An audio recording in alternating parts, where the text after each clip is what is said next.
Sore dan salam sejahtera untuk kita semua. Shalom, Om Swastiastu, Namo Buddhaya, salam kebajikan. Salam sehat Bapak Ibu semua. Terima kasih kepada seluruh peserta Ngopi Seruput yang telah bergabung dalam diskusi Ngopi Seruput pada hari ini, Selasa 3 Februari 2026. Perkenalkan, nama saya Siti Nur Halimah selaku moderator pada sore hari ini. Dan diskusi Ngopi Seruput kita sore hari ini mengangkat satu tema, yaitu mengajar dalam keterbatasan, problem struktural guru honorer dan masa depan pendidikan Indonesia. Hadirin sekalian, pertama-tama marilah kita panjatkan puja serta puji syukur kita kehadirat Allah Subhanahu wa taala karena atas rahmat dan karunia-Nya kita semua diberikan kesempatan untuk berkumpul dan berdiskusi pada sore hari ini. Tak lupa juga salawat teriring salam kita haturkan kepada Nabi akhir zaman, yaitu Nabi Muhammad SAW, yang telah menghantarkan kita kepada zaman yang penuh dengan keilmuan seperti sekarang ini. Yang saya hormati, yang terhormat Bapak Muhlisin selaku narasumber, beliau merupakan Direktur Eksekutif Yayasan Cahaya Guru. Selamat sore Bapak. Selamat sore. Dan yang dan yang saya hormati jajaran Jewish Police Institute, serta yang saya hormati dan saya cintai rekan-rekan jurisian yang telah bergabung pada diskusi sore hari ini, yang tentu saja diskusinya sangat menarik untuk kita bicarakan dan bahas bersama-sama. Tema hari ini kami angkat karena persoalan guru honorer bukan saja persoalan individu maupun soal pengabdian personal, melainkan masalah guru honorer ini adalah persoalan struktural yang berkaitan langsung dengan tata kelola kebijakan pendidikan, relasi pemerintahan pusat dan daerah, serta prioritas negara dalam membangun pendidikan di Indonesia yang berkualitas. Teman-teman semua, saya ingin memberikan pengantar sedikit yang mana persoalan guru honorer ini telah lama menjadi penopang utama sistem pendidikan di banyak daerah. Namun tentu saja permasalahan yang menyelimuti guru honorer ini tidak sedikit. Mulai dari peran strategis dari guru honorer yang seringkali tidak sejalan dengan kondisi kesejahteraannya, kepastian status kerjanya, maupun perlindungan kebijakan yang diterima oleh guru honorer. Nah, persoalan ini juga semakin kompleks ketika kita baru-baru ini mendengar bahwa ada profesi lain yang status pekerjaannya lebih dahulu diprioritaskan, lebih dahulu mendapatkan kejelasan dibanding guru honorer itu sendiri. Yang mana kondisi saat ini mengerucut pada suatu pertanyaan yang mendasar, yaitu di mana sebenarnya letak permasalahan dari pengelolaan guru honorer di Indonesia dan solusi seperti apa yang paling kita butuhkan untuk membangun masa depan pendidikan Indonesia yang lebih baik serta menjamin kesejahteraan dari guru sebagai pendidik profesional itu sendiri. Nah, untuk menggali lebih dalam pertanyaan tersebut, alhamdulillah saat ini kita kedatangan salah satu narasumber dari bidang keilmuan yang sangat berpengalaman, terutama di isu pendidikan, yaitu Bapak Muhlisin. Beliau merupakan Direktur Eksekutif dari Yayasan Cahaya Guru. Salam kenal Bapak, Alhamdulillah selamat bergabung di acara Ngopi Seruput kita pada sore hari ini. Salam kenal Mbak Nur. Mohon izin Pak Muhlisin, nanti acara kita kali ini adalah pertama-tama kita akan membahas mengenai persoalan di akar rumput tata kelola dari guru honorer itu sendiri serta kondisi terkini daripada guru honorer terutama yang ada di daerah. Izin tadi Pak Muhlisin sudah menyiapkan paparan, boleh saya share atau Pak Muhlisin yang mau share? Ya, saya share screen sendiri aja Mbak Nur. Baik, silakan Bapak. Sudah bisa? Oke, sebentar. waktu saya berapa lama, Mbak Nur? Kami berikan waktu seluas-luasnya kepada Pak Muhlisin, tapi mungkin sekitar 30 sampai 45 menit, Bapak. 30 ya, 30 sampai. Oke. Ya, nanti izin teman-teman semua dan Pak Muhlisin, setelah paparan Pak Muhlisin, teman-teman ngopi seruput sore hari ini dipersilahkan untuk mengajukan pertanyaan atau sharing maupun diskusi dengan Pak Muhlisin secara langsung mengenai tema yang kita bahas. Untuk saat ini dipersilahkan kepada Pak Muhlisin untuk menyampaikan paparannya. Baik, terima kasih Mbak Nur. Assalamualaikum warahmatullahi wabarakatuh. Waalaikumsalam Salam, warahmatullahi wabarakatuh. Om Swastiastu, Namo Buddhaya, Rahayu, salam kebajikan, salam sehat buat kita semuanya. Suara saya terdengar dengan jelas, Mbak Nur? Sangat jelas, Bapak. Oke. Ya, sebelumnya saya ingin mengucapkan terima kasih banyak buat teman-teman Juris Polis Institute.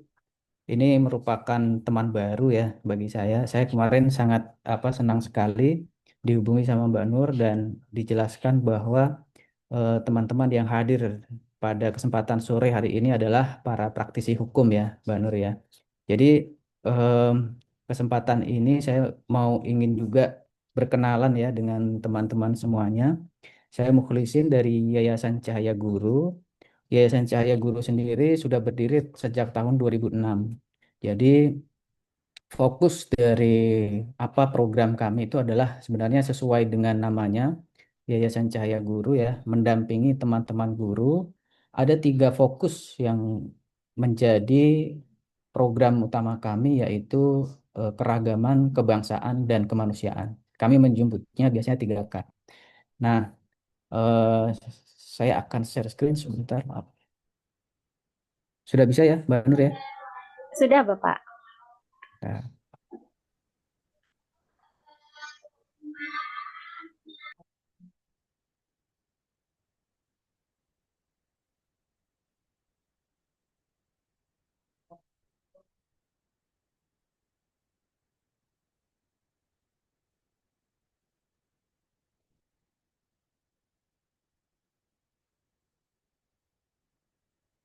baik, sudah kelihatan? Sudah, Bapak. Sudah ya? Ya, fokus kami di keragaman kebangsaan dan kemanusiaan. Ada 3 fokus nilai yang sedang saat ini menjadi program utama kami dan eh, ada 4 program kerja. Yang pertama adalah penguatan kapasitas guru. Bentuknya adalah pelatihan, workshop, kemudian diskusi, FGD, dan lain sebagainya. Advokasi dalam isu keragaman dalam pendidikan, kemudian promosi keragaman dan kajian terkait dengan isu-isu pendidikan terkini. Nah, sebelumnya kami juga eh, disclaimer dulu ya Mbak Nur ya. Jadi secara khusus kami belum melakukan kajian secara spesifik terkait dengan guru honorer ini. Jadi apa yang Hmm. saya sampaikan pada kesempatan sore kali ini adalah hasil bacaan saya terkait dengan kebijakan dan juga eh, problematika terkini ya terkait dengan guru honorer. Nah, mungkin kesempatan selanjutnya nanti Yayasan Cahaya Guru mungkin bisa berkolaborasi nih dengan teman-teman JPI yang punya perspektif hukum. Nanti kita bisa melakukan kerja bersama ya, kolaborasi, mungkin kajian dalam bidang isu kebijakan atau hukum terkait dengan guru-guru honorer.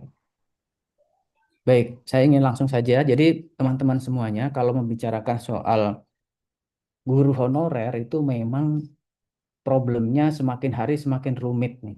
Seperti ibaratnya benang kusut gitu, kita mau memulai menguraikan dari mana itu membingungkan sekali gitu. Jadi memang diperlukan sebuah, saya pikir ya, dalam tanda kutip itu adalah reformasi tata kelola guru di Indonesia.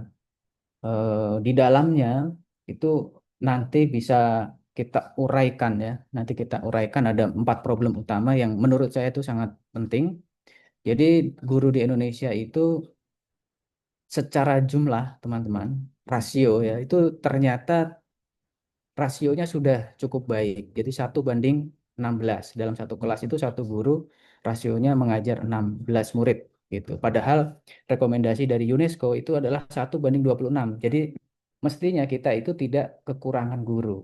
Tapi masalahnya itu adalah bukan di persoalan kekurangan gurunya, tapi sistem kita tidak mampu untuk meletakkan, ya, tidak mampu menata, mengelola guru-guru ini ditempatkan di mana. Jadi ada guru yang dalam satu daerah itu kelebihan guru dan di daerah lain ada kekurangan guru, gitu. Ada juga yang modelnya seperti ini. Dalam satu mata pelajaran tertentu itu banyak sekali gurunya, tapi di mata pelajaran yang lain itu kekurangan gurunya. Nah, jadi ini apa namanya, salah satu problem yang menurut saya juga penting, ya, bagaimana mengatur ketersediaan jumlah guru di satu daerah dengan daerah yang lain atau dalam satu mata pelajaran dengan mata pelajaran yang lain.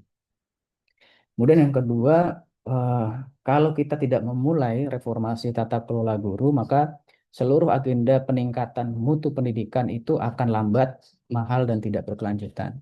Kenapa demikian? Karena kalau kita berbicara soal perubahan pendidikan, itu kayak kita biasanya sering titik beratnya adalah di kurikulum. Jadi kurikulumnya berganti mulu gitu ya, belum selesai dengan kurikulum A, kemudian lanjut ke kurikulum B.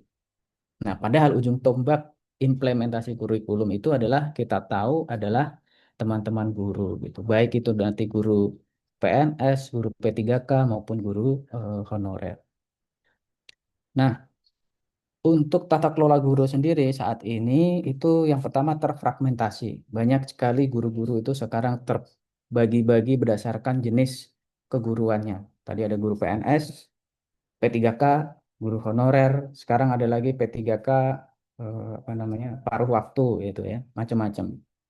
Beban administratifnya tinggi dan tidak memberi kepastian serta perlindungan profesi. Kita tidak tahu sampai kapan guru honorer itu mereka bisa berubah statusnya.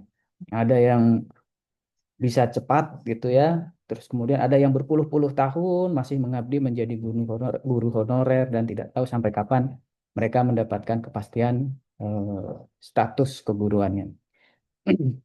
Nah, akibatnya adalah inefisiensi anggaran, beban guru yang berlebihan, mutu pembelajaran juga semakin stagnan. Kalau guru-guru tidak mendapatkan perlindungan, guru-guru tidak mendapatkan kepastian peningkatan kapasitas gitu ya, itu akan eh, mereka akan terbebani. Sampai kapan mereka mendapatkan kepastian yang harusnya mereka bisa berpikir untuk lebih apa namanya, meningkatkan kapasitas mereka, tetapi akhirnya mereka harus memikirkan ke hal-hal yang lain. Misalnya menambah apa namanya, penghasilan ya untuk tetap dapur supaya tetap bisa ngebul. Begitu juga dengan anggaran ya. Semestinya kalau pemerintah mampu untuk menata bagaimana proses kepastian em, apa namanya, peningkatan kapasitas guru, maka akan lebih efisien. Contohnya saja PPG ya. PPG itu ternyata em, biayanya cukup tinggi. PPG itu dilaksanakan 2 semester itu sekitar 17 juta satu orangnya gitu ya. Coba kalau misalkan dikalikan 1 juta guru, ada juta guru, kita kan ada 3 juta guru ya. Itu akan butuh banyak sekali anggaran. Nah, mestinya kenapa tidak apa namanya, di digabungkan dengan misalnya program Akta 4 yang ada di dalam masing-masing perguruan tinggi, atau perguruan tinggi sudah disiapkan gitu, sekaligus dengan PPG-nya. Nah, itu juga menjadi problem. Jadi guru itu setelah 4 tahun mengikuti pendidikan ternyata itu tidak cukup. Mereka harus mengikuti lagi PPG. PPG itu juga ada dua, PPG prajabatan ya, dengan PPG yang di dalam jabatan. Jadi bentuknya macam-macam. Nah, kemudian kalau bisa kita petakan, persoalan guru itu ada 4 klaster. Yang pertama adalah peran dan mandat mereka sebagai profesi, ini ada dalam regulasinya. Kemudian supply, distribusi, dan status kepegawaian, operating model atau kerja harian teman-teman guru, dan governance atau tata kelola, dan juga pembagian wewenang. Nah, tentu ini bukan menjadi apa namanya, tugas dari salah satu sektor saja, perlu banyak sektor untuk menyelesaikan persoalan ini. Nah, kita urai satu-satu. Secara em, profesi ya, guru itu terdapat di dalam Undang-Undang Nomor 14 Tahun 2005 tentang guru dan dosen yang tugas utamanya adalah pertama mendidik, dua mengajar, ketiga membimbing, empat mengarahkan, lima melatih, enam menilai dan mengevaluasi peserta didik. Nah, baru ini yang tadi udah disampaikan. Kalau terkait dengan MBG, kira-kira di mana tugas guru gitu ya, yang menerima apa namanya paket MBG terus kemudian membagikannya tidak ada di dalam 6 poin di dalam tugas utama guru ini gitu. Jadi memang ada apa namanya belakangan kita melihat semacam keriuhan ya, semacam keriuhan. Adanya program MBG itu membuat para guru juga terbebani. Jadi terbebani itu dalam artian di luar dari tugas utama ini ternyata guru-guru itu masih punya program-program yang justru lebih banyak menyita waktu guru dibanding melakukan tugas utamanya begitu. Nah, hal ini membuat guru-guru juga semakin lama posisinya itu semakin rentan. Rentan kenapa? Karena ambil contoh lah misalnya MBG itu ya. MBG itu pertama guru harus mencicipi ya. Beberapa tempat guru juga mengalami keracunan juga tuh. Kemudian yang kedua, selain mencicipi, mereka harus meluangkan waktunya, proses belajarnya untuk proses makannya gitu. Dia kurang lebih mengambil paket makanan, menyiapkan anak-anak makan sampai membereskan lagi. Minimal itu waktu yang dibutuhkan adalah 1 jam. Jadi guru-guru harus meluangkan waktunya di sekolah selama 1 jam itu untuk dipakai pembagian makan bergizi gratis. Nah, belakangan ada inisiatif dari para guru untuk dipindahkan waktu makannya itu ke jam makan siang. Tapi ini inisiatif para guru ya. Kenapa? Karena MBG itu kan apa namanya menyarankan supaya makanan yang sudah sampai di sekolah itu kan dengan segera untuk harus dimakan oleh anak-anak. Karena kekhawatiran bahwa semakin lama makanan itu berada di sekolah, maka potensi untuk makanannya basi itu akan lebih cepat, akan lebih apa akan lebih tinggi gitu. Jadi ini apa namanya beban guru ini memang kadang-kadang di luar dari tugas utamanya, bahkan di luar dari tugas utama ini itu kadang ada tugas-tugas lain yang tidak tercatatkan ya. Misalnya adalah eh, melakukan tugas administratif, misalnya menjadi bendahara BOS dan lain sebagainya. Itu banyak sekali teman-teman yang di luar dari tugas mengajar banyak problem. Kemudian menurut Undang-Undang Guru dan Dosen itu guru berfungsi untuk pertama menjamin mutu pembelajaran, mengembangkan potensi peserta didik dan menjalankan tujuan pendidikan nasional. Maka ketika guru gagal, maka negara juga akan gagal dalam mengimplementasikan amanat konstitusi ya terkait dengan mencerdaskan kehidupan bangsa. Jadi kita bisa ambil kesimpulan teman-teman bahwa guru itu adalah ujung tombak dari implementasi sistem pendidikan nasional. Gitu ya. Karena apa? Karena itu tadi menjamin mutu pendidikan, mengembangkan potensi peserta didik dan menjalankan tujuan pendidikan nasional.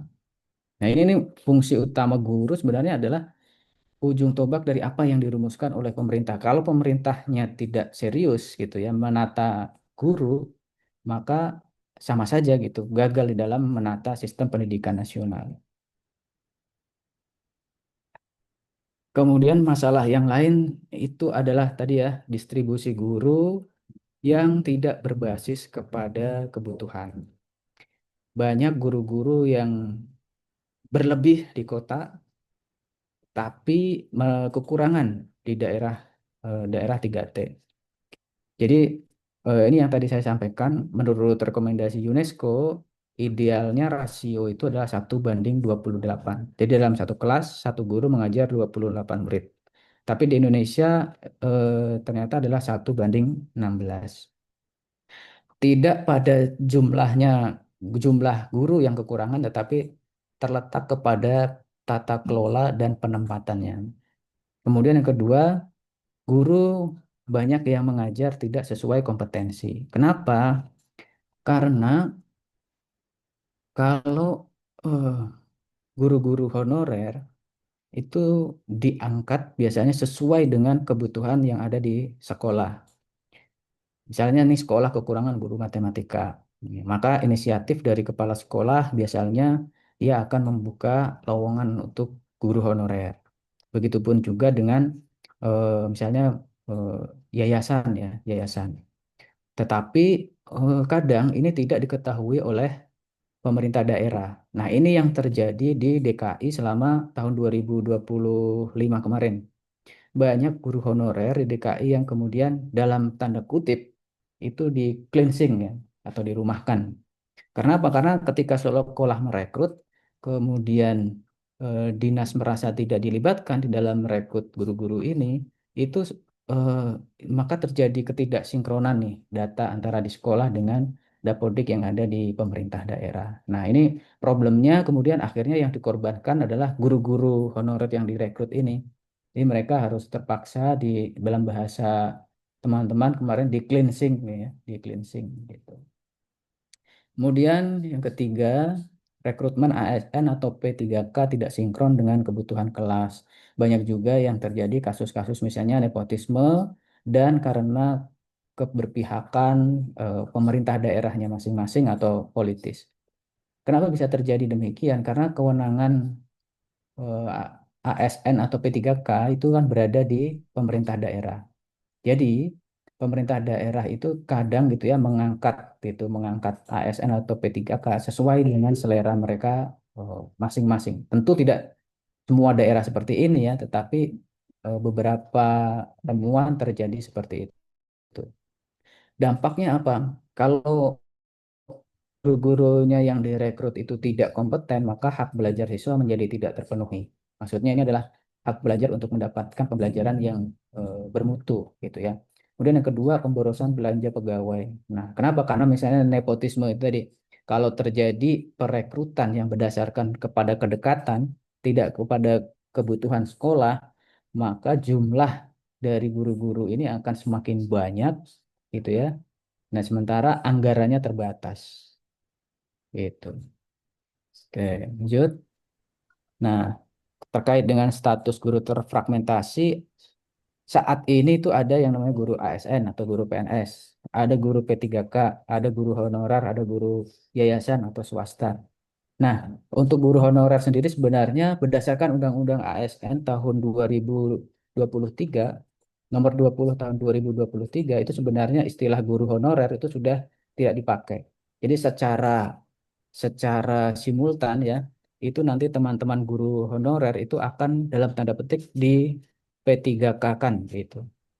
Jadi ini sementara tahun 2026 ini adalah 2026 ini transisi implementasi dari Undang-Undang ASN nomor 20 tahun 2023. Jadi di beberapa daerah ini sekarang sedang ramai teman-teman guru honorer dijadikan sebagai P3K. Problemnya adalah tidak semua daerah itu mampu menggaji P3K ini dengan baik gitu. Jadi meskipun namanya sudah diganti menjadi P3K gitu ya, tetap saja honor yang diberikan itu di bawah dari honor rata-rata UMR lokal masing-masing daerah. Itu problemnya. Nah, ini adalah salah satu masalah yang sangat rumit sekali. eh, yang ini akan mengakibatkan apa namanya ya ketidakjelasan ya teman-teman guru honorer mau sampai kapan persoalan ini akan berlanjut seperti ini. Oke teman-teman, nah ini yang tadi saya sampaikan. Jadi di dalam undang-undang ASN yang terbaru itu di sana sudah melarang penggunaan istilah guru honorer. Nah, jadi menghapus status pegawaian non ASN atau dalam kurung honorer dalam instansi pemerintahan. Ini termasuk di dalamnya adalah guru ya, di sekolah-sekolah negeri. Melarang pengangkatan honorer baru dan memerintahkan penataan seluruh non ASN paling lambat akhir masa transisi ini tahun ini. Nah, Kemudian dalam proses transisi ini harus memastikan bahwa baik PPK, P3K ataupun PNS itu harus melalui proses yang adil, transparan, dan terencana. Kalau ini misalnya transisi ini gagal, ini penting nih ya, karena ini sekarang sedang proses transisi, maka akan banyak kekosongan guru, banyak konflik sosial, karena kecemburuan status guru ini ya, sementara tugas di lapangan itu sama, dan penurunan kualitas pendidikan atau layanan pendidikan. Nah, ini saya screenshot teman-teman. Salah satu contoh saja ya di daerah Dompu itu bupatinya sendiri mengakui bahwa mereka hanya mampu menggaji PPK paruh waktu atau PPK PW istilahnya 130.000 per bulan. Kenapa? Karena ya kemampuan daerah menurut bupatinya itu hanya mampu segitu. Dengan demikian banyak sekali guru-guru yang sekarang ini ya saat-saat ini berkomentar di sosial media tidak ada bedanya gitu antara guru honorer dengan guru PPK paruh waktu. Bahkan ada yang merasa bahwa semenjak menjadi PPK paruh waktu malah lebih sedikit honornya gitu. Lalu kemudian dihubungkanlah dengan kebijakan pengangkatan P3K untuk SPPG di bawah MBG ya. Ternyata gajinya lebih besar gitu. Padahal teman-teman guru-guru honorer sudah berpuluh tahun membanting tulang, cucuran keringat, mengabdi kepada negara. Gitu. Kenapa bisa terjadi ketimpangan seperti ini gitu ya? Nah, sementara PPK SPPG atau BGN itu baru beberapa bulan ini mereka bekerja. Nah, tentu ini menimbulkan kecemburuan ya. Tentu ini menimbulkan kecemburuan, menimbulkan rasa ketidakadilan. Gitu. Saya juga kemarin melihat juga disuarakan oleh beberapa teman-teman aktivis, anggota DPR gitu ya, tapi sampai sekarang belum ada kepastian bagaimana nasib teman-teman guru honorer di daerah-daerah. Nah, selain itu problem lain adalah operating model atau kerja harian teman-teman guru.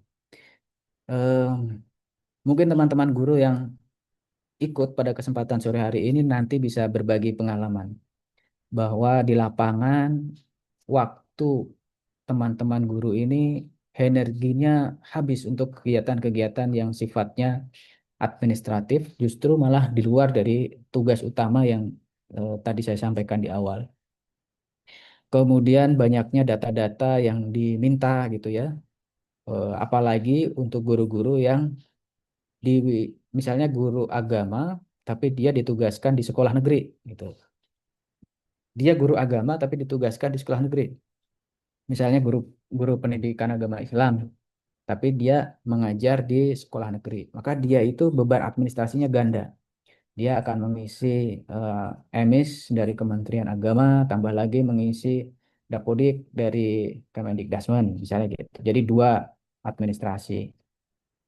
Nah, ini tentu akan memberatkan teman-teman guru kalau administrasi-administrasi ini ke depan tidak disederhanakan ya. Padahal pemerintah menggembar-gemborkan melakukan digitalisasi gitu ya, simplifikasi administrasi gitu dan lain sebagainya. Sayangnya ini menjadi jargon tetapi tidak dirasakan secara langsung dampaknya oleh teman-teman guru. Hal lain selain administrasi adalah pengembangan profesional yang tidak efektif. Tadi yang pertama saya sampaikan, ada PPG ya, PPG tapi prosesnya lama, 2 semester dan mahal gitu ya. Nah, untuk guru-guru di dalam jabatan memang mendapatkan subsidi. Jadi guru-guru yang sudah mengajar tuh mereka bisa mendapatkan subsidi, tapi guru-guru yang di luar jabatan atau prajabatan itu akan mengeluarkan biaya cukup mahal.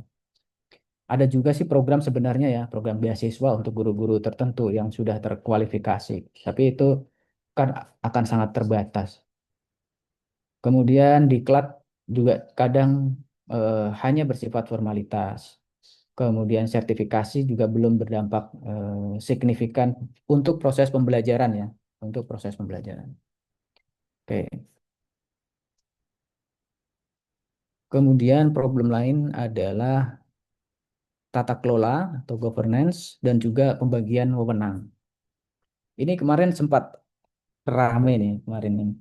Jadi ada salah satu influencer ya yang membahas wewenang persoalan guru ini di YouTube itu kemudian mendapatkan tanggapan dari sesama rekan-rekan aktivis pendidikan gitu. Jadi memang saat ini wewenang pengelolaan guru itu berdasarkan undang-undang pemerintah daerah, pendidikan dasar dan menengah itu berasa di urusan daerah. Jadi SD SMP itu di kabupaten kota, kemudian SMA SMK itu ada di eh, provinsi. Nah, begitu juga dengan penempatan dan pengelolaan para guru itu akan mengikuti kewenangan undang-undang pemerintah daerah itu. Kemudian sementara untuk status kepegawaian guru ASN itu kebijakannya berada di tingkatan nasional sesuai dengan undang-undang ASN. Nah, problemnya adalah adanya ketidaksinkronan nih, teman-teman. Jadi rekrutmen itu ditentukan oleh pusat, tapi yang butuh ini adalah yang di daerah gitu. Kemudian daerah itu akan menanggung dampaknya, maksudnya adalah penggajiannya itu ada di daerah. Nah, sementara kontrolnya tidak mempunyai kontrol penuh. Jadi guru itu akan menjadi apa namanya ya semacam eh, tarik menarik kewenangan. Yang membuka rekrutmen adalah pemerintah pusat, sementara kebutuhan dan gajinya segala macam itu berada di wewenang daerah gitu. Nah, ini menyebabkan munculnya ide sekarang dari teman-teman PGRI. Saya membaca belakangan teman-teman PGRI meminta untuk melakukan sentralisasi tata kelola guru. Nah, baru saja 1 hari yang lalu saya menyimak sebuah diskusi di RDPU di Komisi 10 ya, ya bahwa teman-teman PGRI menyarankan supaya ada satu badan yang akan mengelola guru secara sentral seluruh Indonesia gitu teman-teman. Kami sendiri belum memutuskan bagaimana sikap kami ya karena ini baru di apa namanya diwacanakan. Tetapi paling tidak secara prinsip ya kami sebenarnya berpandangan bahwa baik pusat maupun daerah itu punya kelemahannya masing-masing. Kita juga sebenarnya sudah punya pola. Pola itu misalnya Kementerian Agama itu kan pengelolaan gurunya terpusat, teman-teman. Jadi guru-guru madrasah itu kan di bawah Kementerian Agama dan terpusat di Kementerian Agama. Sementara untuk guru-guru di bawah Kemendikdasmen itu pengelolaannya berdasarkan Undang-Undang Otonomi Daerah atau pemerintahan daerah. Sebenarnya tidak berpengaruh besar juga ya. Ya kita juga tidak melihat juga bahwa kualitas guru-guru yang di bawah Kementerian Agama juga berbanding jauh dengan eh, kualitas teman-teman guru yang ada di bawah Kemendikdasmen. Artinya sebenarnya adalah bukan pada pemusatan atau di otonomi daerah pengelolaan guru, tetapi adalah bagaimana keseriusan pemerintah. Itu yang menurut saya lebih penting gitu.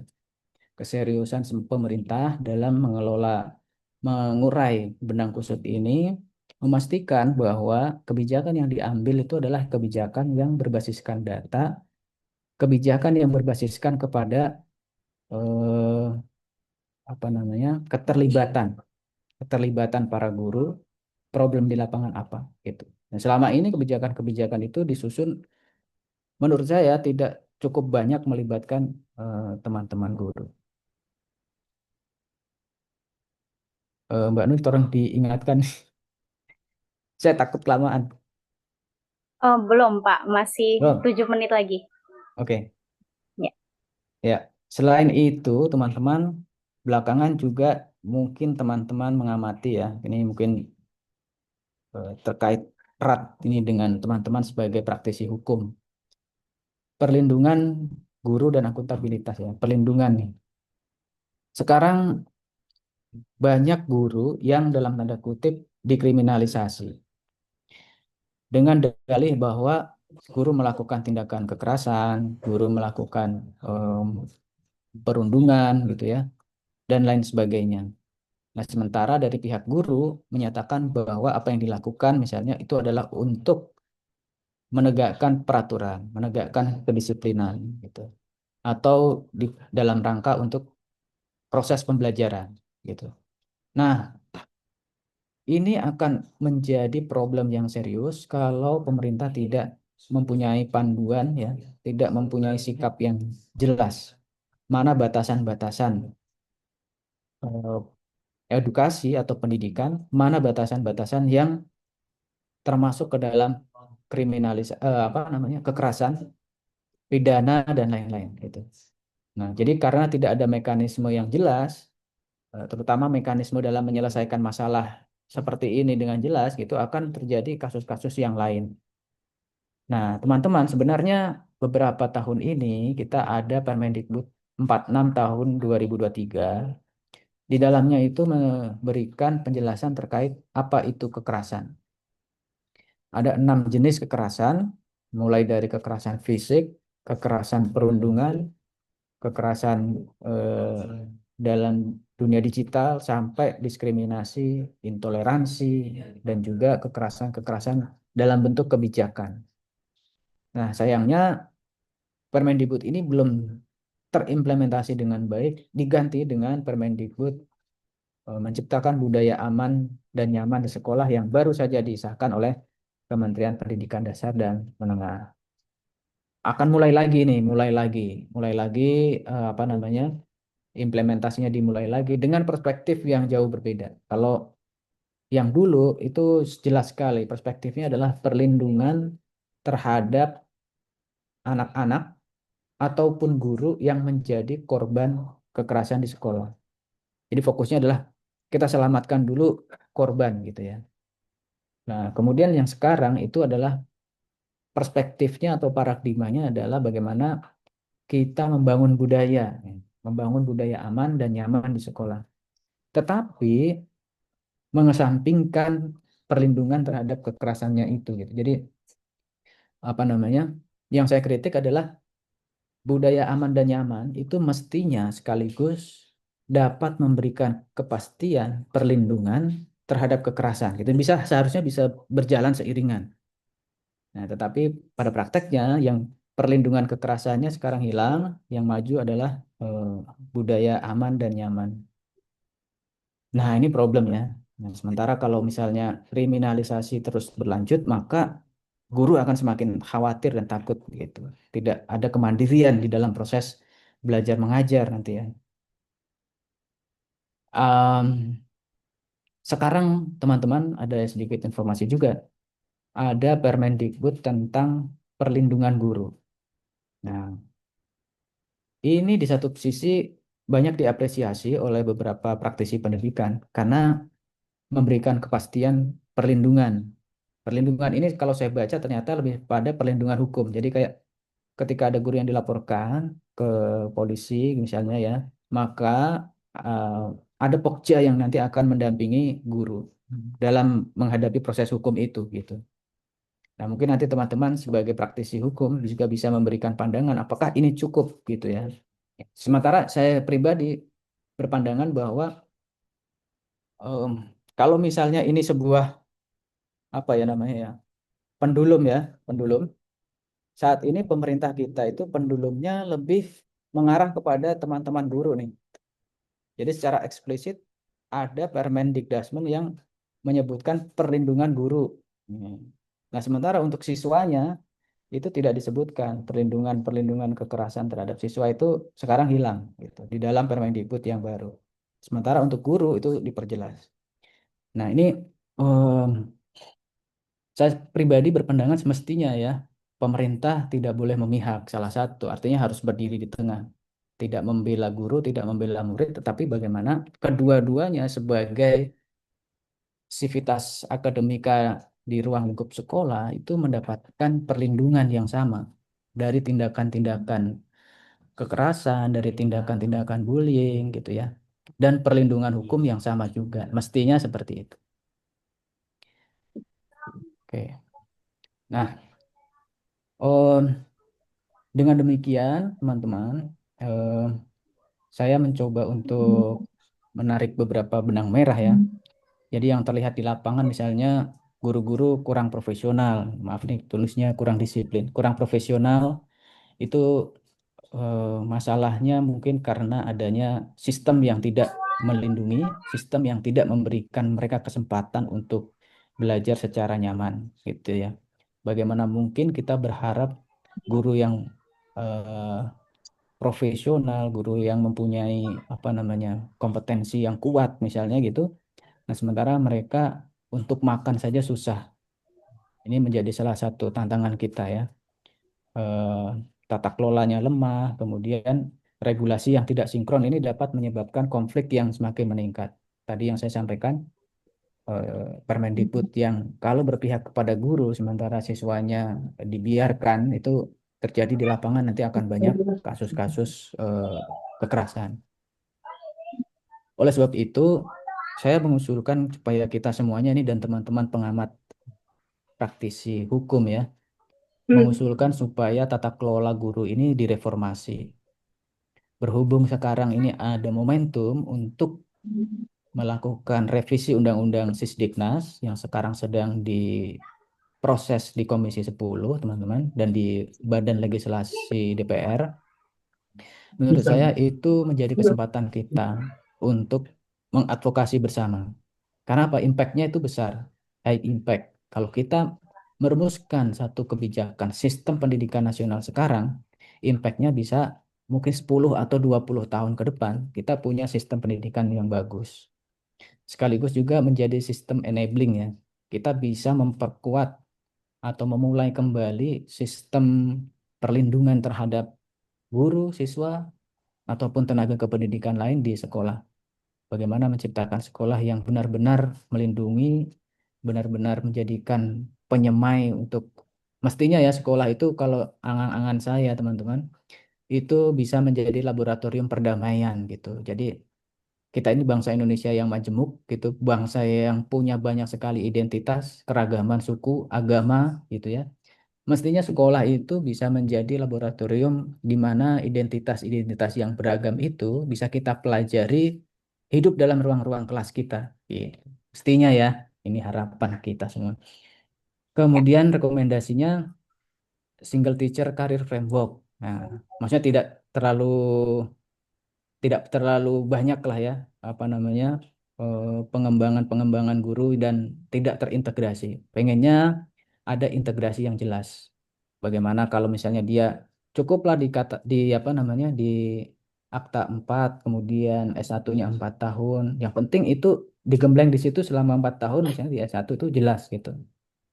Kemudian distribusi guru berbasis kebutuhan real, transisi guru honorer ke P3K atau PNS yang adil, penyederhanaan administrasi guru, perlindungan hukum ya buat teman-teman guru dan harmonisasi pusat dan daerah. Ini yang penting juga.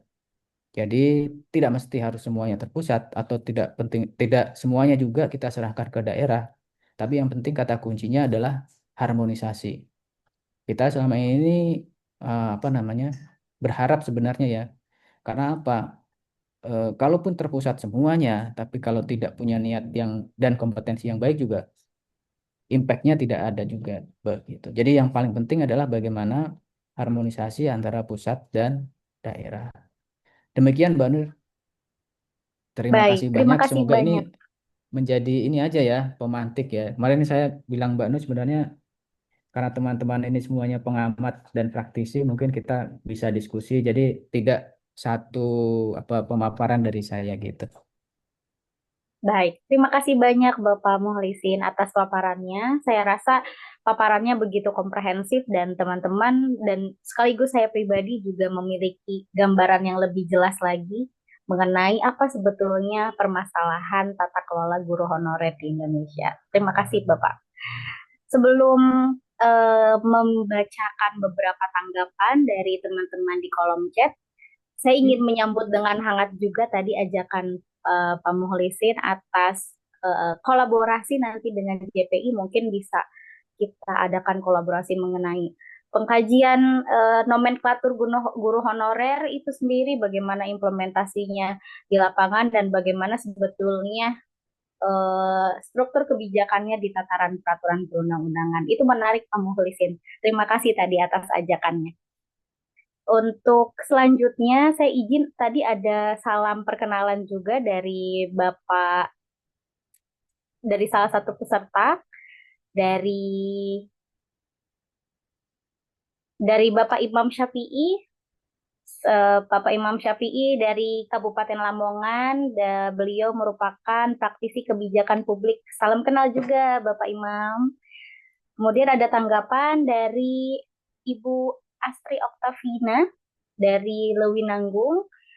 Saya izin bacakan tanggapannya Bapak, bahwa dulu Undang-Undang Guru dan Dosen yang mengatakan sertifikasi adalah tunjangan. Kalau sekarang sertifikasi itu bagi honorer adalah sebagai gaji, bukan sebagai tunjangan. Jadi jika guru honorer tidak memiliki sertifikasi, maka harus diberhentikan dari sekolah karena gajinya tidak bisa dianggarkan dari bos APBN. Begitu tanggapan dari Ibu Astri Oktavina. Pak Muhlisin boleh menanggapi juga bagaimana tanggapan Pak Muhlisin atas komentar Bu Astri? Ya, Bu Astri ini adalah kepala sekolah ya. Saya teman lama Bu Astri dan beliau juga aktif juga di Yayasan Cahaya Guru. Jadi apa yang disampaikan oleh Bu Astri itu benar gitu ya. Nah, inilah pentingnya sebenarnya kita mengawasi transisi ini. Transisi Hmm, Undang-Undang ASN yang baru ya, tahun nomor 20 tahun 2023. Karena problemnya sekarang itu di lapangan adalah ya itu tadi. Jadi um, transisi antara penggunaan istilah guru honorer ke P3K ya yang tidak adil di beberapa daerah gitu ya. Kemudian malah justru ada yang bilang dengan penggunaan istilah PPK PW gitu ya di daerah-daerah itu seperti yang tadi saya screenshot beritanya malah justru apa namanya gajinya itu honornya lebih kecil karena guru-guru honorer di daerah ini adalah guru negeri ya di sekolah negeri maksud saya itu ternyata pemerintah daerahnya tidak mampu untuk menggaji guru honorernya begitu menggaji guru P3K paruh waktunya gitu Mbak. hmm. Baik, terima kasih Pak Mulisin atas tanggapannya dan terima kasih juga kepada Bu Asti atas komentarnya di kolom chat. Selanjutnya saya mohon tanggapan dari Pak Muhlisin atas pertanyaan dari Pak Anto Putrawan. Beliau tadi baru bergabung katanya dan menanyakan bahwa obrolan ini terkait guru honorer di sekolah tinggi, di sekolah negeri atau swasta atau guru madrasah swasta. Bagaimana nih Pak Muhlisin tanggapannya terkait perbedaan status ini? Ya, kalau penggunaan istilah yang tadi saya sampaikan, perubahan guru honorer menjadi guru P3K itu adalah untuk guru-guru yang berada di sekolah negeri. Jadi undang-undang yang saya pakai tadi kan itu adalah undang-undang ASN ya. Undang-undang ASN nomor 20 tahun 2023. Nah, di dalam undang-undang itu tuh implementasinya itu dilaksanakan tahun 2026 ini. Jadi sekarang ini mulai Januari Februari ini mudah dimulai ya pengimplementasian Hmm, dari undang-undang itu. Nah, problem untuk guru-guru sekolah swasta ini juga problem yang tidak kalah rumit juga gitu. Jadi mestinya ini yang kita diskusikan di dalam RUU Sisdiknas ya 1 tahun atau 2 tahun belakangan itu teman-teman aktivis pendidikan mengusulkan supaya baik guru-guru honorer baik di sekolah negeri maupun swasta itu mestinya mendapatkan upah minimum gitu. Seharusnya mendapatkan upah minimum. Karena selama ini kan karena kemampuan yayasan gitu ya, karena kemampuan sekolah swasta itu sangat beragam, guru-guru honorer yang berada di sekolah swasta juga honornya sangat jauh dari upah minimum regional masing-masing gitu. hmm, Ya, inilah problemnya gitu ya. Dan kami juga menemukan bahwa sekolah itu kalau terlihat dari luar bangunannya bagus gitu ya, terlihat mewah, gitu. Ternyata gaji gurunya juga ada yang di bawah upah minimum regional daerahnya masing-masing gitu. Ini ada apa nih? Problem juga ya. Ini problem juga. Jadi tidak sedikit sekolah-sekolah yang dalam tanda kutip mereka apa namanya fasilitasnya bagus gitu ya, uang pendaftarannya mahal gitu, tapi juga gaji gurunya, honor gurunya ternyata kecil. Gitu. Ini menurut kami perlu ada regulasi yang jelas. Nah, momentum kita pada tahun-tahun belakangan ini adalah revisi Undang-Undang Sistem itu kita harus mampu untuk bersama-sama menyuarakan bahwa perlu ada mekanisme yang jelas. Berapa sih minimumnya gitu ya? Minimumnya itu berapa gitu? Apakah mengikuti UMP masing-masing daerah gitu, atau seperti apa? Nah, itu paling tidak perlu ada kejelasan bersama supaya kita sebagai masyarakat guru ya itu punya kejelasan gitu. Terutama ini buat teman-teman apa namanya guru honorer. Baik. Terima kasih Bapak atas tanggapannya. Ada tanggapan lagi ternyata dari Bu Asri. Tapi sebelum ke Bu Asri, izin sudah ada salah satu peserta yang raise hand dari Mas Jihad. Boleh bertanya secara langsung, namun terlebih dahulu boleh diaktifkan dulu kameranya dan nanti perkenalkan diri dan sebutkan asalnya dari mana. Baik, Silakan Mas Jihad. terima kasih. Sebelumnya suara saya terdengar dengan jelas, Kak. Ya, terdengar. Baik, terima kasih. Baik, Assalamualaikum warahmatullahi wabarakatuh. Waalaikumsalam warahmatullahi wabarakatuh. Selamat sore. Terima kasih sebelumnya atas kesempatan yang telah diberikan dan terima kasih juga atas ilmu yang telah disampaikan. Saya Jihad Agil dari Jawa Timur. Mohon izin bertanya kepada Bapak Muhammad Mukhlisin sehubungan yang apa telah disampaikan tadi. Ada beberapa eh, pertanyaan yang ingin saya ajukan, Pak. Yang pertama tadi sehubungan dengan guru honorer ya Pak ya. Mungkin bisa dijelaskan terlebih dahulu Pak untuk awal mulanya adanya guru honorer itu bagaimana? Itu yang pertama. Kedua Pak menanggapi sebagaimana yang telah disampaikan tadi terkait dengan isu yang terjadi di mana ada SPPG yang kemudian diangkat P3K. Itu bagaimana perspektif atau pandangan Bapak Muhammad Mukhlisin terhadap guru honorer yang sudah lama berpuluh-puluh tahun yang masih belum terangkat menjadi P3K. Mohon arahnya dan bagaimana untuk menyikapi ketimpangan ini dan solusinya mungkin yang terbaik bagaimana Pak? Mungkin itu Pak yang ingin saya ajukan. Terima kasih. Wassalamualaikum warahmatullahi wabarakatuh. Selamat sore Pak. Waalaikumsalam warahmatullahi wabarakatuh. Terima kasih Mas Jihad atas pertanyaannya. Tadi ada tiga pertanyaan Pak Muhlisin terkait apa saja sebetulnya yang melatar belakangi status guru honorer, kemudian tanggapan Bapak terkait perbedaan status antara SPPG dan guru honorer yang puluhan tahun tidak diangkat P3K, kemudian solusinya seperti apa? Mohon izin, silakan Bapak. Ya, terima kasih Pak Jihad untuk apa namanya pertanyaannya ya. Yang pertama, sejak kapan sih ada istilah guru honorer di Indonesia gitu? Sementara di daerah atau di negara-negara lain itu tidak ada. Sebenarnya di daerah-daerah lain waktu saya cari ya, guru honorer itu adalah istilah sebenarnya untuk guru antar waktu.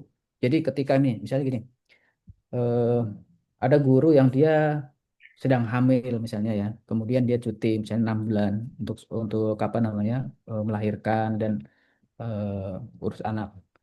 Nah, selama 6 bulan itu maka akan ada guru bantu. Ya. Di luar negeri itu istilah guru honorer itu mungkin adalah guru bantu itu untuk membantu selama jangka waktu tertentu. Gitu. Nah, sementara kalau di Indonesia guru honorer itu udah masuk ke dalam struktur ya. Masalahnya itu. Jadi udah masuk ke dalam struktur berpuluh-puluh tahun itu dipertahankan struktur itu. Gitu. Jadi semakin hari semakin banyak gitu ya sehingga muncul istilah guru honorer. Nah, kalau saya cari informasinya gitu ya secara singkat itu sebenarnya ya sejak era Orde Baru sebenarnya ya muncullah apa namanya guru sekolah-sekolah pada waktu itu kan dibangun buat sekolah dasar SD Impres tuh misalnya banyak sekali kan guru-guru di daerah kemudian direkrut karena tidak ketidak apa namanya mampuan negara untuk mengisi gitu ya formasi-formasi guru PNS, maka direkrutlah guru-guru honorer itu gitu. Dan itu tetap dipertahankan sampai sekarang. Masalahnya adalah ketika guru-guru honorer ini dipertahankan gitu ya, itu tidak disertai dengan apa nih rencana jangka panjangnya gitu. Bagaimana kita apa namanya menyelesaikan problematika guru honorer ini gitu. Sehingga yang ada malah justru guru honorernya semakin ditambah karena semakin hari kan semakin sedikit jumlah PNS-nya. Banyak PNS yang kemudian apa namanya pensiun karena usia gitu ya. Kemudian tidak diimbangi dengan penerimaan guru. Jadi, seakan-akan dalam tanda kutip pemerintah membiarkan pengangkatan guru-guru honorer di sekolah-sekolah negeri ini.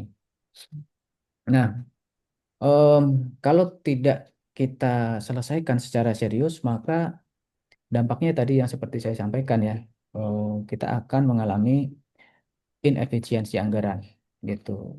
Dan juga supply and demand guru ini kan tinggi sekali ya. Jadi maaf, suplainya sangat banyak, demandnya sedikit gitu. Jadi Hmm.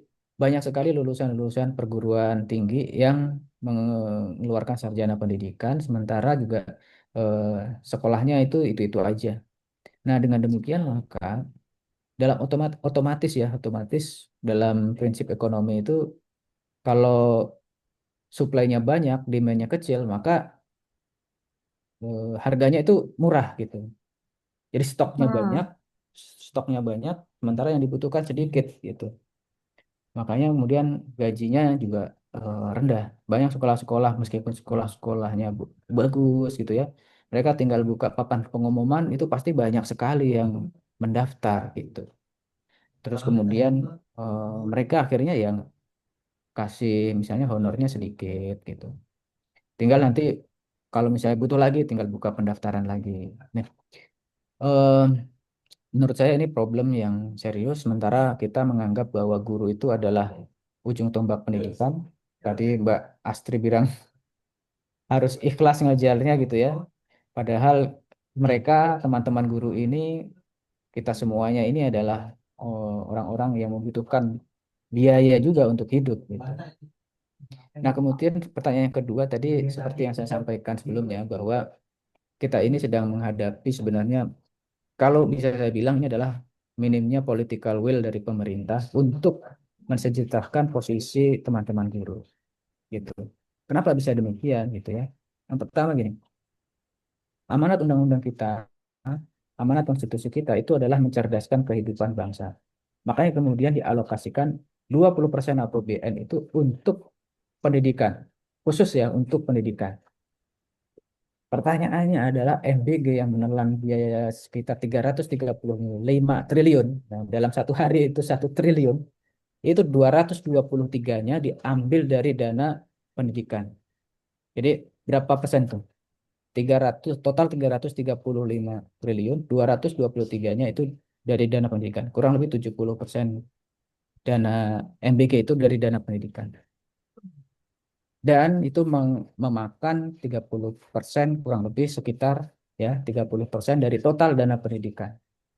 Jadi dana pendidikan yang harusnya bisa dipakai untuk gaji guru, nah itu akhirnya dialihkan tuh ke MBG gitu. Problemnya apa ya itu tadi political will saya kira dari pemerintah ya. Hmm. Karena pemerintah kita tidak punya perspektif untuk melindungi profesi guru gitu. Nah sementara MBG yang baru diwacanakan 1 tahun 2 tahun ini gitu ya dengan cepatnya bisa seperti itu. Solusinya apa? Ya saya tidak bisa kasih solusi yang konkret ya teman-teman ya. Pertama ini adalah sebuah apa namanya? Ya kita tahu ini janji politik gitu di awal pemerintahan ini. Ya makanya semestinya kita juga berpikir secara politis juga gitu. Jadi teman-teman guru itu dan juga masyarakat pendidikan, artinya masyarakat yang peduli terhadap pendidikan, itu juga perlu berpikir secara politis. Bagaimana ke depan kita punya apa namanya pemimpin yang punya political will yang kuat terhadap pendidikan dan juga berpihak kepada para guru gitu. Karena bagaimanapun juga kita tidak bisa lepas ya eh, dari politik gitu dan impact dari politik itu gitu. Jadi beberapa tahun kemarin juga kami sempat apa namanya bikin program pelatihan juga ya tentang bagaimana sadar politik gitu buat teman-teman guru. Kami sering sampaikan juga bahwa berbicara politik itu kita semua terpengaruh oleh politik. Harga kacang hijau, harga cabai, harga sepatu, itu adalah impact dari keputusan politik yang kita ambil dalam eh, proses pemilu gitu. Baik, Begitu Pak terima Jihad. kasih. Ya, terima kasih Pak Muslisin atas tanggapannya dan terima kasih juga Mas Jihad atas pertanyaannya. Jadi diskusi kita sangat menarik sore hari ini.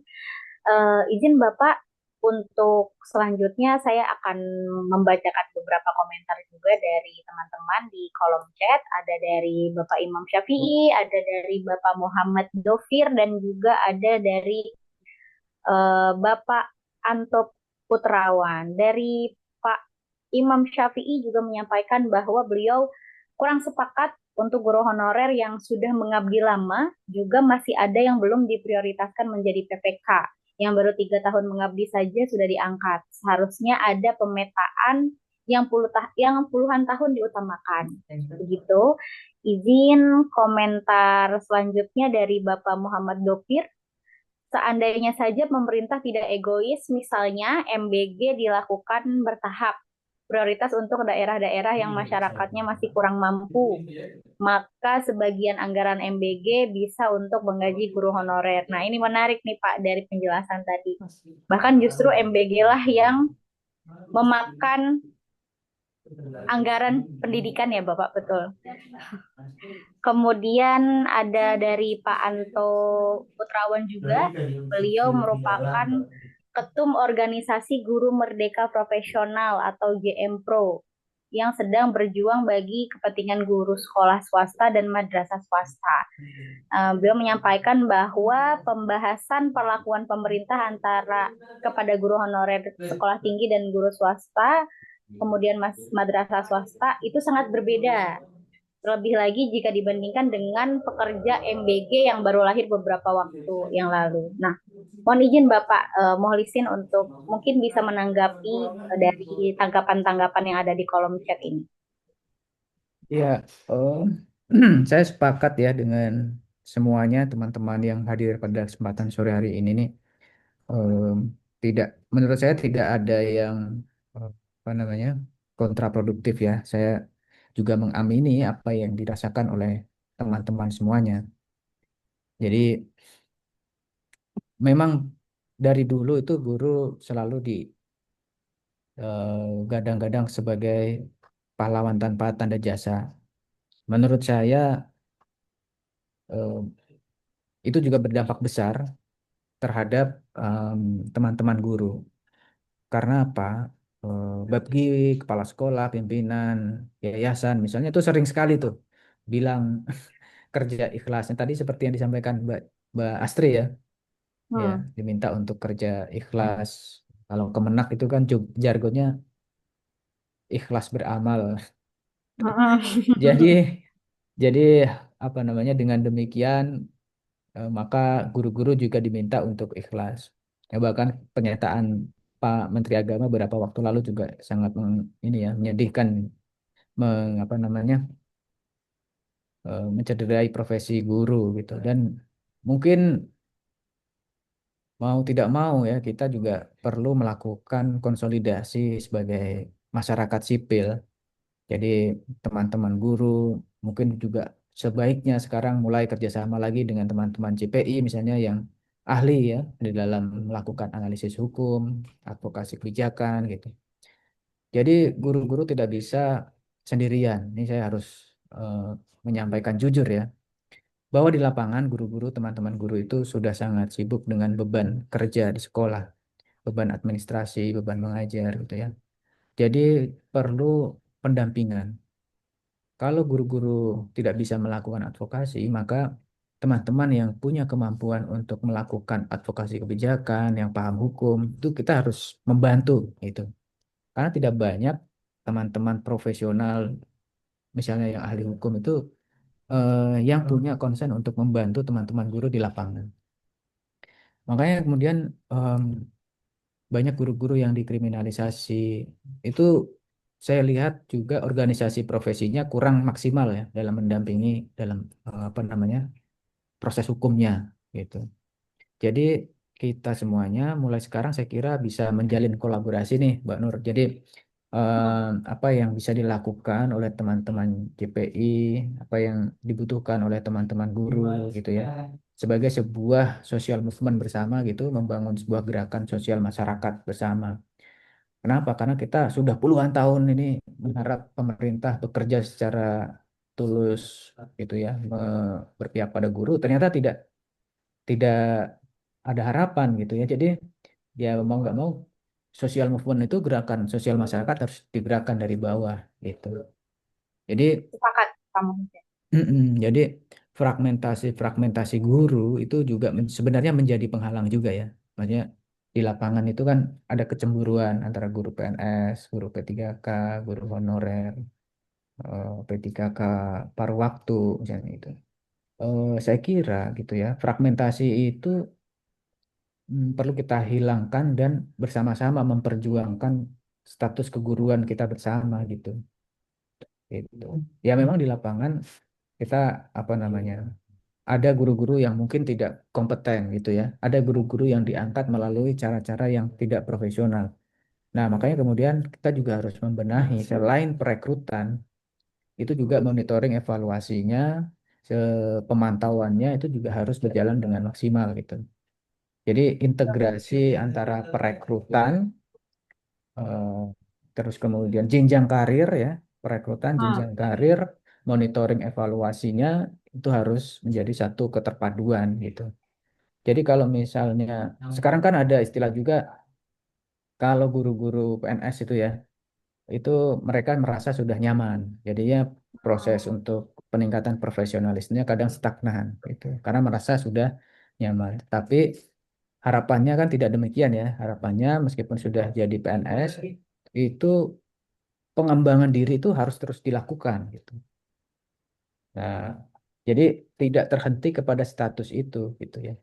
Nah, sementara untuk guru-guru honorer ada yang bilang guru-guru honorer ini sangat rajin. Kenapa rajin? Karena mereka takut kalau tidak hadir maka gajinya dipotong sesuai hmm, kehadiran dan lain sebagainya. Ya apa namanya?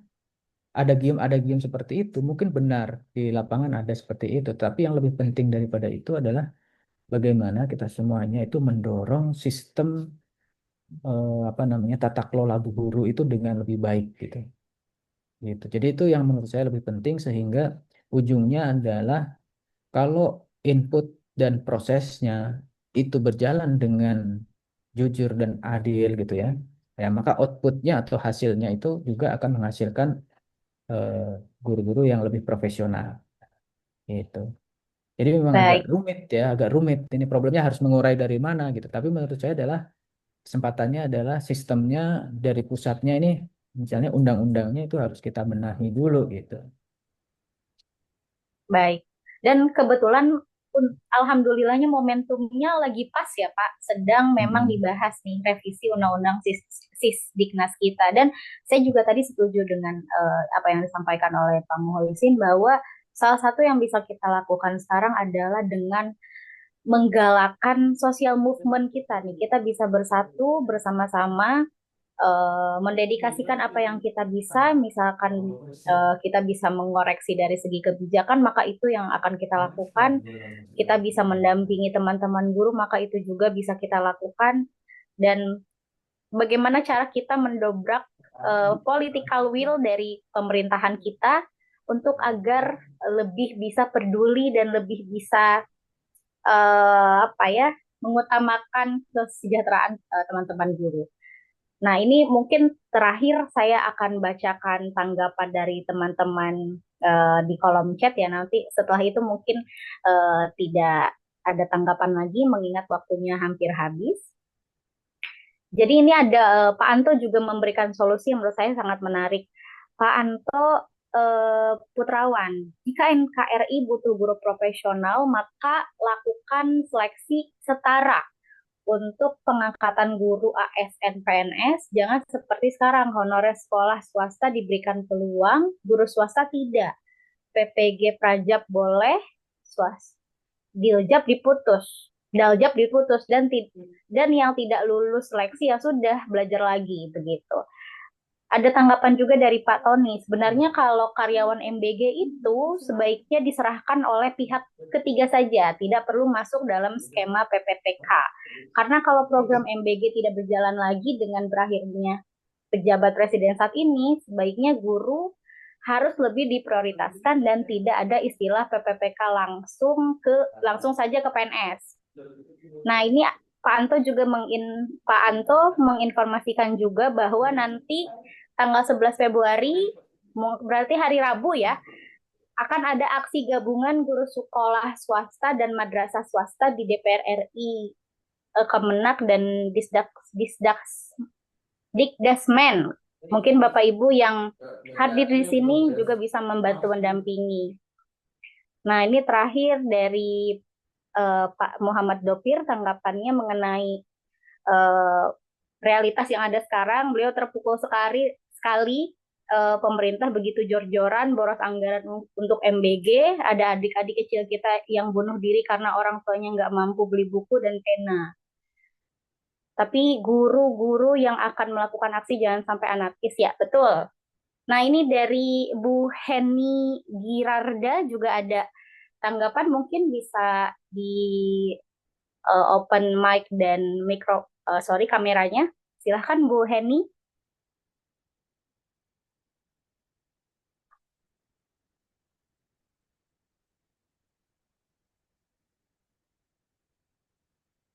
Nggak ada Mbak, ya Bu Heni. saya Oh ya, kepencet Mbak, sorry.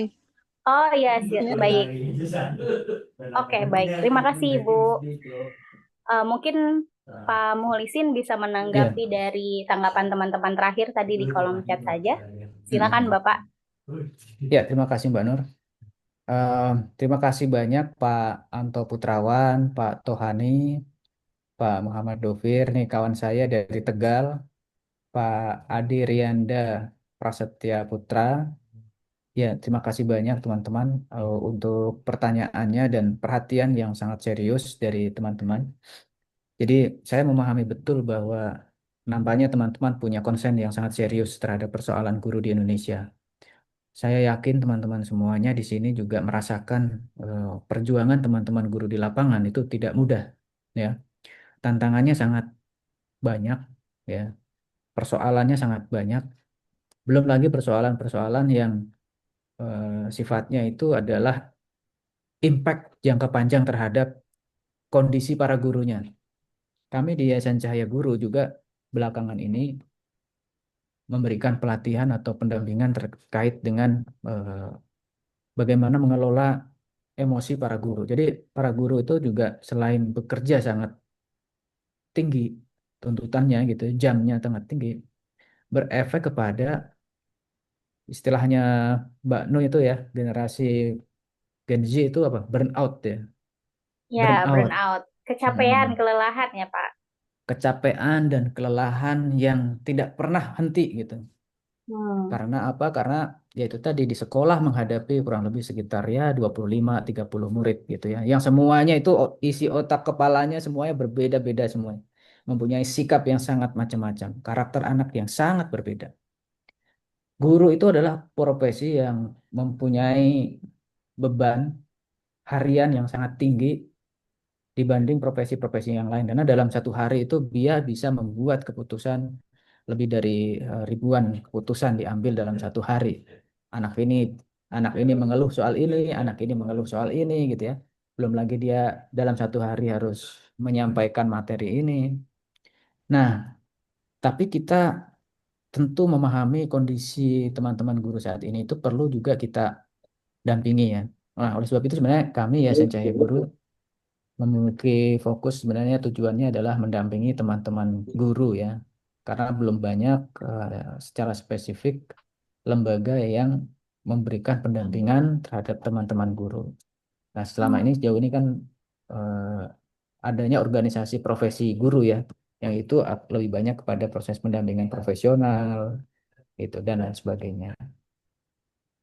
Kami mengajak teman-teman semuanya yang ada di sini ya dengan kemampuan dan juga eh, kapasitas masing-masing gitu ya, bersama-sama melakukan kolaborasi gitu. Terus terang memang problem persoalan pendidikan itu tidak akan pernah selesai. Jadi muncul satu problem selesai akan muncul problem lainnya.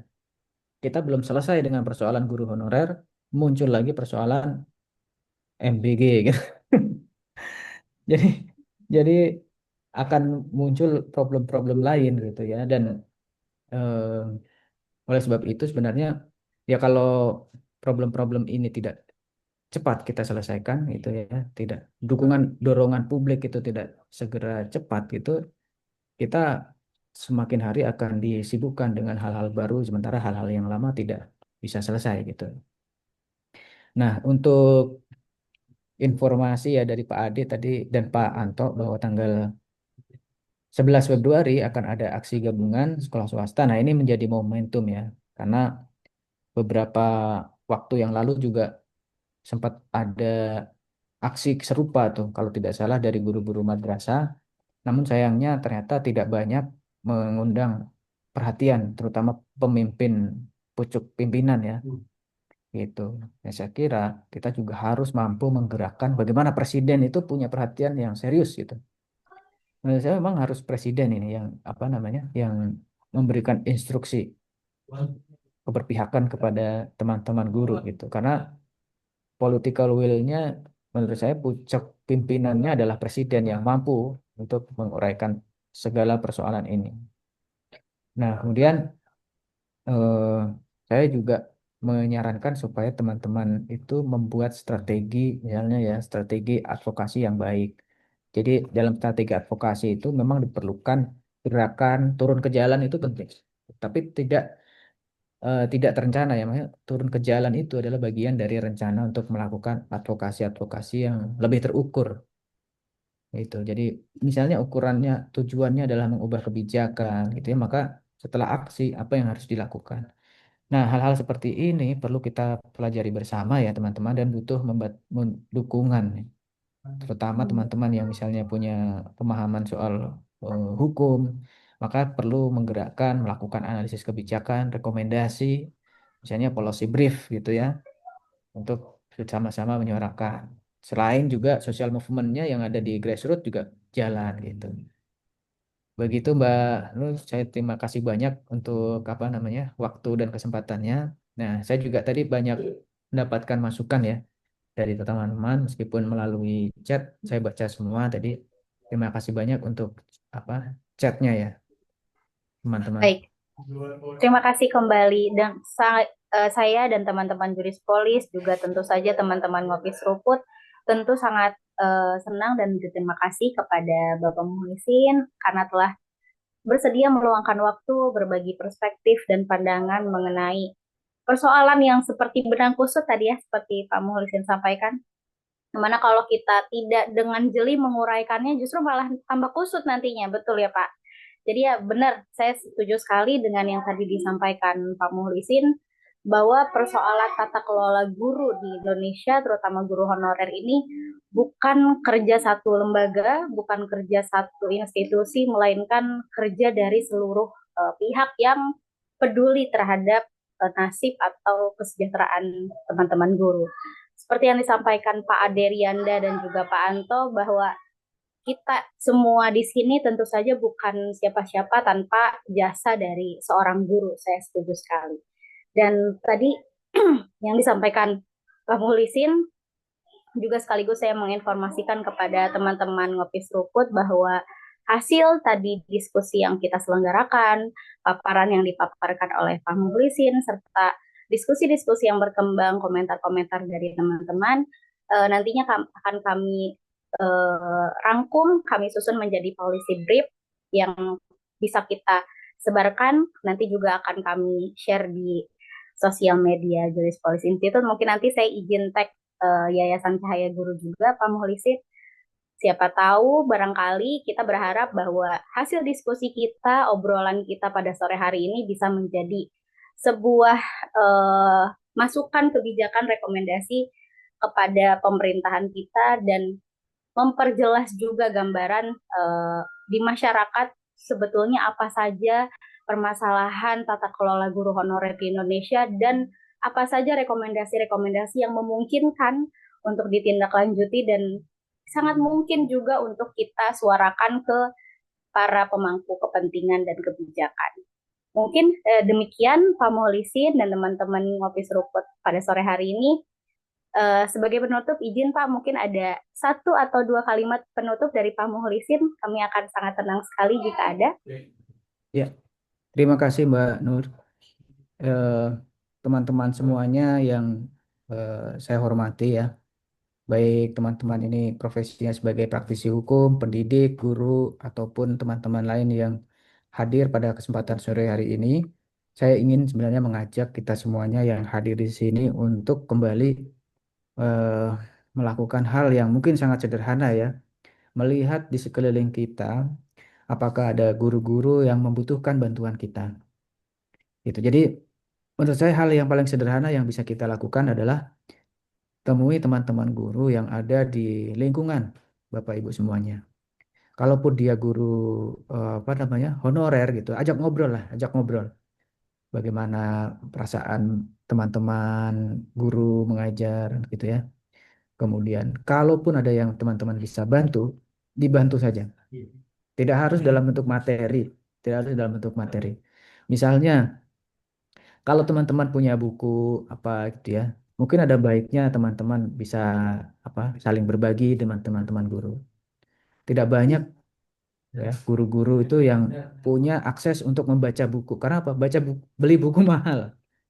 Hmm. Beli buku itu mahal gitu. Sementara gaji guru itu tidak mampu untuk memenuhi hanya kebutuhan dasarnya gitu. Jadi ya ngobrol aja ya teman-teman guru. Pastikan bahwa eh, kita itu adalah bangsa Indonesia yang katanya semangatnya gotong royong gitu ya. Kalau kita bisa membantu ke guru-guru, saya pikir impact-nya itu akan jauh lebih besar. Kenapa gitu ya? Karena teman-teman misalnya membantu satu guru itu dia bisa misalnya teman-teman meminjamkan satu buku ke guru itu ya dibaca sama guru itu punya pengetahuan baru, pengetahuan yang akan didapatkan oleh guru itu akan sampai ke anak-anak di sekolahnya gitu. Jadi dengan hal-hal sederhana tentu ini tidak hanya pinjam buku ya, Bapak Ibu bisa bisa menemukan hal-hal baru nanti ketika ngobrol-ngobrol dengan guru-guru. Nah, bagi teman-teman yang mungkin masih punya apa namanya menyimpan nomor handphone gurunya, silahkan dijapri, ditanya kabarnya gitu ya. Silaturahim, apa yang bisa kita bantu. Terus terang ya, guru itu pasti akan sangat senang ketika muridnya itu paling tidak mau menyapa duluan. Gitu. Tanya kabar, kapan terakhir Anda menanyakan kabar kepada guru-guru Anda gitu. Nah, dengan demikian gitu ya, guru itu akan sangat sangat senang kalau muridnya itu masih ingat. Nah, muridnya ini masih ingat. Oh, ternyata murid saya pernah saya ajar mungkin 5 tahun lalu atau 10 tahun lalu masih ingat dengan saya gitu. Alhamdulillah masih ingat gitu. Itu adalah hal yang menurut saya paling sederhana. Jadi dengan sapaan, dengan pertanyaan-pertanyaan itu akan menghangatkan hati guru-guru kita yang mungkin saat ini apa namanya sedang gundah gulana gitu ya, sedang menghadapi banyak masalah. Terima kasih Mbak Nur, terima kasih banyak teman-teman. Mohon maaf apabila ada kesalahan. Selamat sore, Assalamualaikum warahmatullahi wabarakatuh. Waalaikumsalam warahmatullahi wabarakatuh. Penutup yang begitu hangat dan sangat menyentuh, Pak Muhlisin. Terima kasih banyak remindernya bahwa kita bisa melakukan dari hal yang begitu sederhana dengan menyapa, menanya kabar, dan memberi bantuan apapun yang kita bisa lakukan. Itu adalah satu hal sederhana yang mungkin kadang kita lupa, Pak Muhlisin. Terima kasih banyak sudah diingatkan. Baik teman-teman semua, dengan demikian berakhir sudah diskusi kita pada sore hari ini. Namun sebelum beranjak dari ruangan Zoom ini, mohon izin kepada teman-teman untuk mengaktifkan kameranya karena nanti akan dilakukan sesi dokumentasi oleh panitia. Panitia mohon bersiap ya, teman-teman peserta mohon diaktifkan dulu kameranya. Di hitungan ketiga saya izin screenshot layar ya teman-teman semua. 1, 2, 3.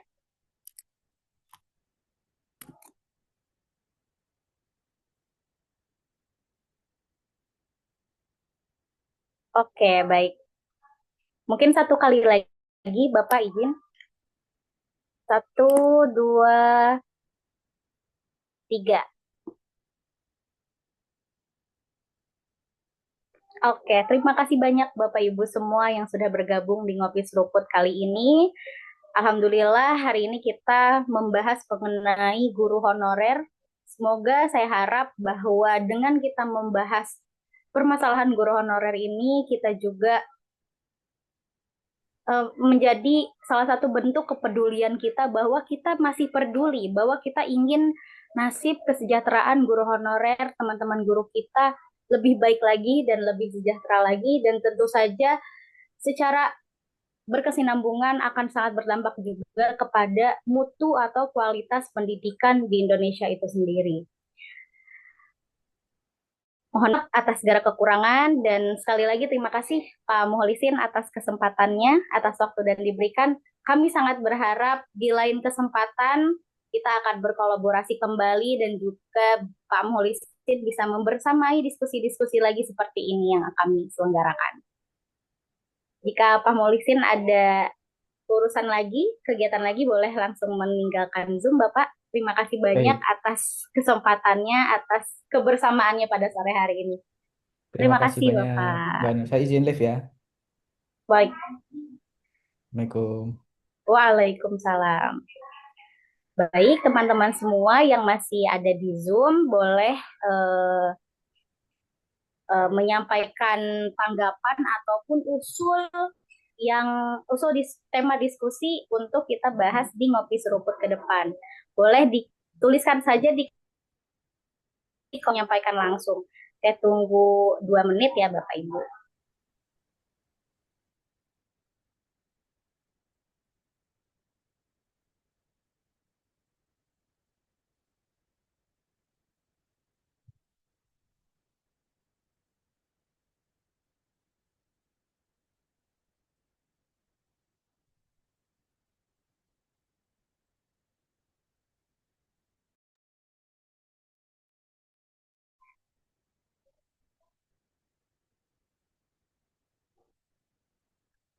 Baik teman-teman semua, jika tidak ada yang ingin disampaikan lagi, izin saya Siti Nur Halimah, mewakili teman-teman dari Juris Policy Institute, menyampaikan permohonan maaf yang sebesar-besarnya atas segala kekurangan, dan berterima kasih dengan sebesar-besarnya juga telah membersamai kami di diskusi-diskusi kami, dan kami akan sangat senang ketika Bapak Ibu teman-teman yang sudah hadir di diskusi kali ini dapat membersamai kami kembali di diskusi berikutnya. Saya akhiri, wabillahi taufiq wal hidayah. Wassalamualaikum warahmatullahi wabarakatuh. Waalaikumsalam. Waalaikumsalam warahmatullahi wabarakatuh. Terima kasih, Mbak Moderator. Terima kasih Bapak Ibu, izin saya akhiri Zoom-nya ya. Terima kasih.